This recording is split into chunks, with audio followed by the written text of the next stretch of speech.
The room was cold, not from air conditioning, but from the deliberate detachment of corporate indifference. Ava Morgan sat upright, her spine rigid as steel despite the tremor in her fingers. Across the polished glass table, Derek Slater leaned back in his leather chair, arms folded, a faint smirk playing on his lips. HR manager Lisa Trent cleared her throat, avoiding eye contact. Ava, after reviewing your recent performance metrics, the company has decided to terminate your employment effective immediately. You'll receive severance as outlined in your contract. Ava didn't blink. Performance metrics? Her voice was calm, but sharp. I led a campaign last quarter that brought in $2.4 million in new business. I trained half the current marketing team. You want to talk metrics, Lisa? Let's. Lisa shifted uncomfortably. This decision is final.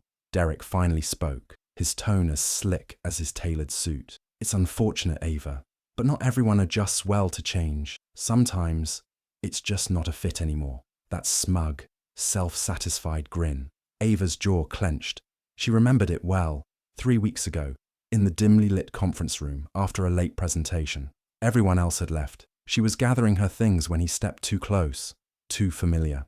You know, he'd said softly, loyalty can be rewarded, intimately. She had stepped back, spine straight. Not with me. Not ever. His eyes had gone cold then, calculating, offended. And now, here they were. Lisa slid a termination letter across the table. Ava took it with steady hands, though the paper fluttered slightly between her fingers. Her name at the top. Unsatisfactory collaboration, it read. Difficulty integrating with leadership. She rose slowly, picking up the cardboard box that held years of her life. Awards, framed photos of her daughter, a desk plant she'd kept alive longer than her marriage. As she turned toward the door, her eyes locked with Jenna's. The young intern stood frozen just outside the glass wall, her expression a swirl of guilt and helplessness. Ava held her gaze for a moment. Jenna looked down. In that moment, Ava understood. It wasn't just her. Derek was a pattern. She was collateral damage in a long, hidden war. But she also knew something else. She wasn't going to stay quiet. Not this time. As she walked out of the office, heels clicking on polished tile, her dignity stripped but her resolve intact, Ava didn't just carry a box. She carried a storm. Ava Morgan hadn't planned on becoming a single mother at 27, but when her husband walked out, leaving nothing behind but a note and an overdrafted joint account, she had no choice but to survive. And she did. With a toddler on her hip and a heart cracked wide open, Ava started as an administrative assistant at Slater Inc., typing memos during her lunch breaks and studying marketing trends late into the night after putting Lana to bed. She was quiet in meetings, never one to grandstand or flatter. But when she spoke, people listened, eventually. It took 5 years, 2 missed promotions, and countless late nights. But Ava climbed from admin assistant to marketing associate to director. Not because anyone opened a door for her, but because she picked the locks herself. At the office, she had a reputation. They called her the wallflower shark, they called her. She smiled politely in elevators, wore neutral colors, and stayed out of gossip. But in the boardroom, her data-driven strategies cut through noise like a scalpel. She was lethal with numbers, unpredictable with insight, and unshakably composed.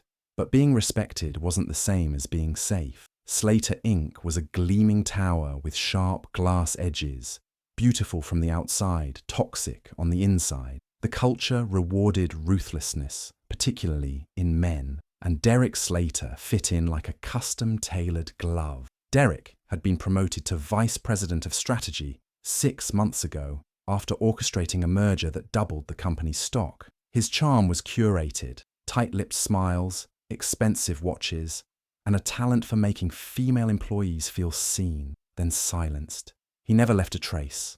No texts, no inappropriate email, just innuendo, loaded glances, and proximity that lingered a beat too long. Ava had watched him work the room at company parties, laughing with the board while his eyes scanned the intern. Jenna used to be chatty in the mornings. She brought Ava coffee, asked questions, and talked about her goals of getting into brand analytics. But over the last month, she'd grown quiet, withdrawn. She wouldn't meet Ava's eyes anymore, and her once eager questions had been replaced with clipped, nervous responses. Ava had seen the signs.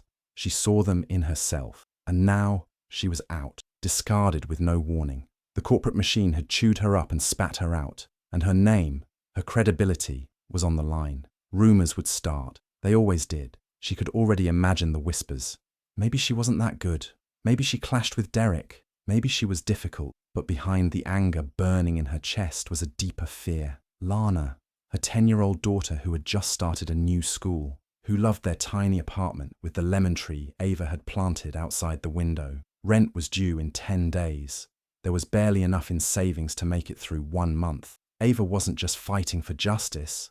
She was fighting for their survival, for her daughter's sense of stability, for the future she had bled to build. And yet, what could she really do? Derek was powerful, strategic, and insulated. He'd built a wall of plausible deniability around himself. No paper trail, no complaints filed, just fear, silence, and the slow erosion of careers that crossed him. Ava didn't have legal counsel. She didn't have money, but she had something else. A reputation for precision, a memory like a vault, and a growing suspicion that she wasn't alone. There was a pattern to Derek's behavior, and patterns leave shadows. The package was small and plain. No return address. Just Ava's name handwritten in block letters. It had been left at her doorstep sometime after dark. She glanced around the hallway of her apartment building, heart knocking against her ribs as she carried it inside. Lana was asleep, her soft breathing filling the small living room as Ava sat on the couch, box cutter in hand. She peeled the tape back slowly, dreading what she might find. Inside was a flash drive and a folded note. "You're not alone. Fight." Her hands trembled as she plugged the drive into her laptop. A folder opened immediately, labeled simply, Slater. The first file was a muted security cam clip. Ava watched, jaw tightening, as grainy footage showed Derek walking past her desk late at night, hand grazing her shoulder in what looked like a casual gesture, but lingered far too long.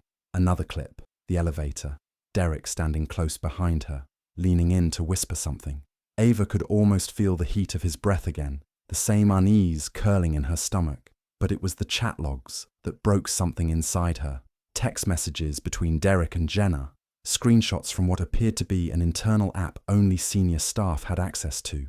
His tone was playful, teasing, but layered with manipulation. "Derek, you're brilliant, Jenna. Keep playing it sweet for Ava, but loyalty comes with perks. You know that. Derek, you're different from her, less rigid. I see potential in you. Jenna, this feels wrong. She's been nothing but good to me. Derek, don't overthink.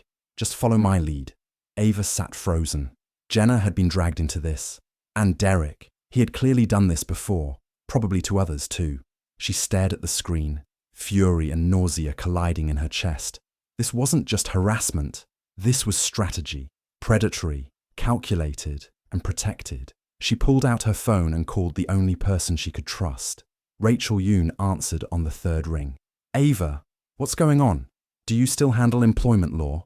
Ava's voice was low, shaking. "I run a full firm now.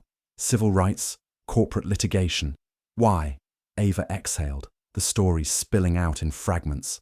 Derek's proposition, the termination, the footage. When she finished, there was a long pause. "Listen," Rachel said finally. "You have something real, but you need more. Don't go to HR. They're trained to protect the company, not you. You need a documented pattern, witnesses, proof of retaliation. Build a case. I don't have access to anything anymore. I was locked out the day they fired me." Rachel's tone shifted. "Then you go to the source, the board, but not empty-handed. It was a dangerous plan. If she went forward and they shut it down, if Derek found out, it could blacklist her across the entire industry. Word would spread. Difficult, disloyal, unhireable. But she couldn't unknow what she knew. She couldn't unsee Jenna's hesitation, or that heartbreaking line, "She's been nothing but good to me." The next day, Ava did what terrified her. She reached out to Jenna. They met at a quiet park, away from cameras, from company phones. Jenna showed up in a hoodie, sunglasses, and a look of sheer panic. "I didn't know who else to trust," Ava said gently. Jenna's voice cracked. "I tried. I went to HR 6 weeks ago. I showed them messages. They said I misinterpreted. Then Derek suddenly started copying me on meetings I had no reason to be in. Said I needed mentorship." Ava listened, taking notes on a clean legal pad. "Did they ever log your complaint?" Jenna shook her head. Nothing. They told me I could escalate if I wanted, but that it would impact my future here. I got scared. I stopped. But Ava didn't stop. She bought a second phone. She started interviewing quietly. Past interns, junior analysts, even a former receptionist who'd quit after 3 months and refused to say why. One by one, the stories lined up. Similar patterns. No hard evidence, but the same name always floated to the top. Derek Slater. Every night after Lana went to bed, Ava worked. She organized the stories into a dossier, time-stamped, annotated, cross-referenced with internal data she had saved over the years. She flagged deleted emails from company archives she downloaded out of habit. She combed LinkedIn and Glassdoor for vague complaints. Each testimony built a narrative. Each line of text was a crack in the wall he'd built around himself. By the end of the week, Ava had a file strong enough to make a boardroom sweat. She wasn't just fighting back. She was about to make it impossible to ignore. Rachel's office was sleek, minimalist, and brutally quiet. Ava sat across from her, fingers clenched around a cup of untouched tea. The weight of everything she carried hung in the air like humidity before a storm. Rachel leaned back, scrolling through the folder Ava had built. The security footage, the chat logs, the timeline of events, and signed witness summaries. "This is damning," she finally said. "He's careful, but the pattern's obvious. If the board sees this, they'll have no choice." "But what if they cover it up?" Ava asked, her voice brittle. "What if they think I'm just angry or bitter?" Rachel looked her dead in the eye. "You should be angry. You lost your job because you said no, because you didn't play along. But we're not going to rely on morality. We're going to force them to care, through optics, through liability, through numbers." Ava exhaled shakily. "So what's the move?" "I know someone on their board," Rachel said. "Susan Dale, tech executive, quiet but not soft. She's the only woman in that room, and she hates Derek." A cold flicker of hope stirred in Ava's chest. "Do you think she'll help?" Rachel nodded. "If you can convince her this is bigger than one man's ambition, if you can show her it's systemic, she might push it through." That night, Ava wired Rachel's retainer. It wiped out the last of her emergency savings. Her hands shook as she clicked confirm. That money was meant for rent, school supplies, Lana's fall camp. Gone. Later, when the apartment was quiet and the city outside had settled, Ava curled into the couch, laptop open, rereading every word in her dossier. Every sentence felt like a scar. She didn't hear Lana come in until the little girl's voice broke the silence. "Mommy, are we going to be okay?" Ava quickly closed the laptop, wiping her face. "Yeah, baby, we're okay." Lana climbed onto the couch, curling into her lap like she used to when she was smaller. "Did you lose your job because you didn't do what the man wanted?" The question hit like a brick. Ava tried to smile, failed. "No, sweetheart. I lost it because I did the right thing." Lana looked up at her. "Is the right thing bad?" Ava held her tighter. It's just harder." Rachel arranged the meeting through encrypted email. Ava never sent the dossier. She hand-delivered a print copy to a coffee shop downtown, where Susan Dale sat in oversized sunglasses and a scarf, barely touching her drink. Susan leafed through the folder in silence for a full 20 minutes. Then she looked up, expression unreadable. "How many women do you think he's done this to?" Ava shrugged. "Too many." "Why now?" Susan asked. "Because my daughter thinks silence keeps you safe, and I can't let her grow up believing that." Susan tapped the folder. "If I bring this to the board, they'll turn on him, but only if it's airtight. If there's a single question of credibility, they'll circle the wagons. I've got testimonies, footage, deleted internal messages. One of his old assistants said he asked her to wear tighter clothes at a trade show. You have anything in writing?" Ava hesitated. "Number, he's smart. He never leaves a trail." Susan sighed, then stood. "I'll call you." Ava went home with no promises. But 4 days later, she received a text from an unknown number. "Board meeting, Friday. Be there. SD." Meanwhile, the world was tightening around her. Rumors began surfacing on LinkedIn circles and company Slack screenshots forwarded by old colleagues. Ava was unstable, struggling with the loss of status, drinking too much lately. Even Jenna had gone silent. She didn't answer texts. At one point, Ava saw her in a cafe across from headquarters. Their eyes met, but Jenna looked away, fast, ashamed. Ava left without saying a word. Rachel warned her, "He's trying to destroy your credibility. Classic playbook. Just hold the line. But holding the line was brutal. Her rent was due. Her phone buzzed with final notices. She skipped dinner twice that week so Lana could eat her favorite spaghetti and not ask questions. The electric bill came. Overdue. Every day she fought the same question. Was it worth it? Then one morning, a knock at the door. A courier handed her a letter in a sealed envelope. Company stationery. Official watermark. Her heart skipped. She tore it open. You are formally requested to appear before the Executive Ethics Subcommittee for a private hearing on Friday at 3 p.m. No other context, just a time, a date, and a quiet explosion in her chest. The night before the meeting, Ava sat on the floor of her living room with Rachel, folders and evidence spread out like war maps. Rachel rehearsed her for every possible attack. What if they ask why you waited? What if they say you wanted revenge? I'll tell the truth, Ava said. That's not enough, Rachel replied. You have to own it. You lost your job, your money, your stability. Not because you were weak, but because you were rare. The boardroom was all glass, chrome, and silence. 12 men and women in suits lined the polished table, eyes sharp, expressions unreadable. At the head sat Susan Dale, poised in a slate-grey pantsuit, her hands folded neatly in front of her. Derek was already mid-sentence as Ava entered, her heels echoing like a war drum on the tile floor. And if we're serious about corporate integrity, about protecting the Slater brand, Derek was saying, voice confident, then we must be vigilant in rooting out false claims and disgruntled narratives. Susan's voice sliced clean through the air. Thank you, Derek. You can stop there. He blinked, thrown off. Sorry? We've heard enough. Miss Morgan, Susan said, turning toward Ava with a nod. Please begin. Ava's palms were slick with sweat, but her voice when it came was calm, too calm. That kind of calm only comes after nights of crying in silence, of telling your daughter you're strong when you're falling apart. She plugged in the flash drive. The screen lit up behind her. I'm Ava Morgan. I was terminated from my position as Director of Marketing 3 weeks ago, officially for performance issues, unofficially because I said no. Murmurs. A few executives exchanged glances. Derek's face stiffened, colour draining from his cheeks. Ava clicked the first slide. It began with a timeline, from the late-night meeting in the strategy room, to the first inappropriate remark, to the day she refused Derek's subtle proposition. Then, the poor performance reviews began, despite her team exceeding quarterly targets. Slide after slide, she built the pattern. Security footage, Derek brushing her arm, hovering close behind her chair. Chat logs, vague, but suggestive. Voicemail recordings, especially the last one. Jenna's voice, trembling but clear. He did it to me too.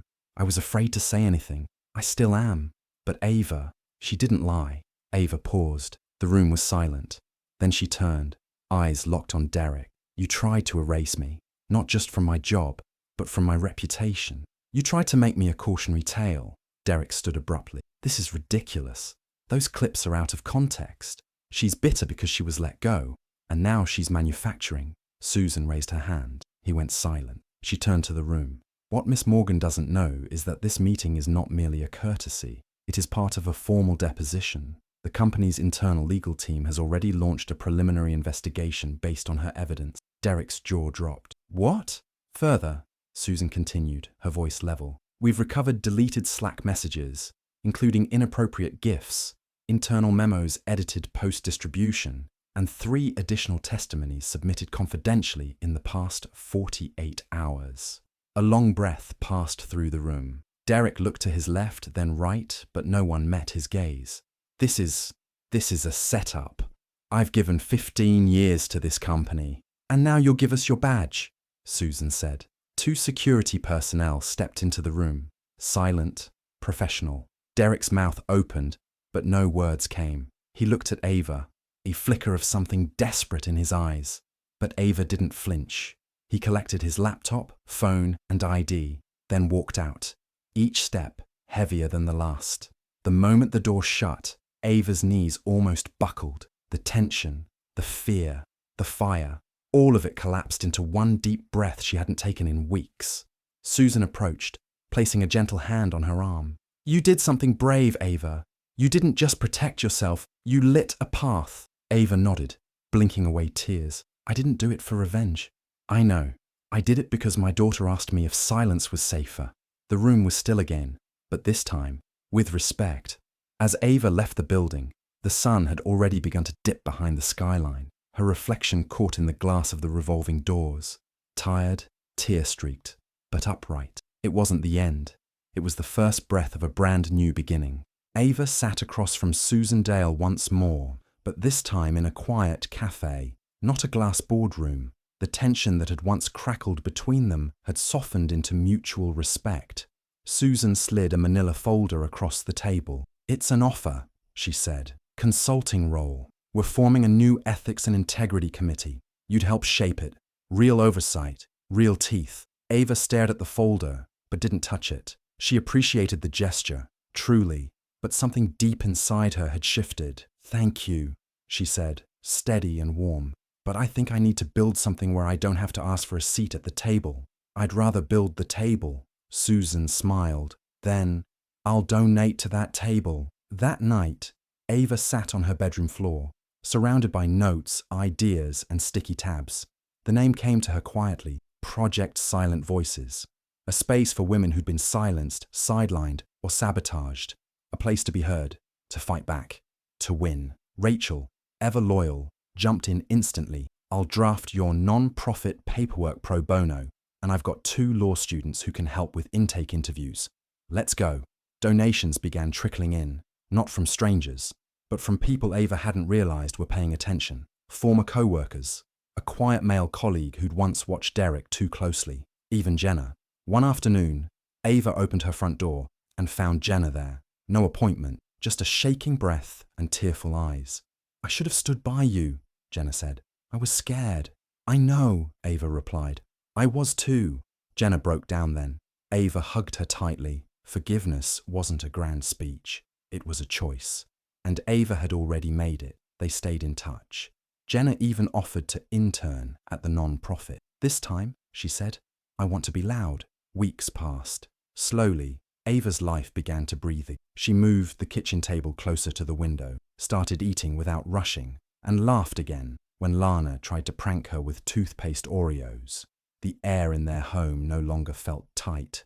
One crisp morning, as she walked Lana to school, her daughter skipped ahead, then turned suddenly. "I told my teacher, you protect people," Lana said, her tiny backpack bouncing. "Like a superhero." Ava stopped for a moment. Her chest ached, but not from grief. It was pride, fierce, quiet, steady. She reached for Lana's hand. "Superheroes don't always wear capes, baby," Lana grinned. "Yeah, some of them just drink too much coffee and yell into phones." Ava laughed. Real, whole, deep. No, she wasn't the same woman who'd walked into that boardroom weeks ago. That woman was scared, cornered. This woman, she was building something bigger than herself, and she wasn't afraid anymore. Hi besties, thank you so much for watching to the end. Please remember to like, comment, and subscribe.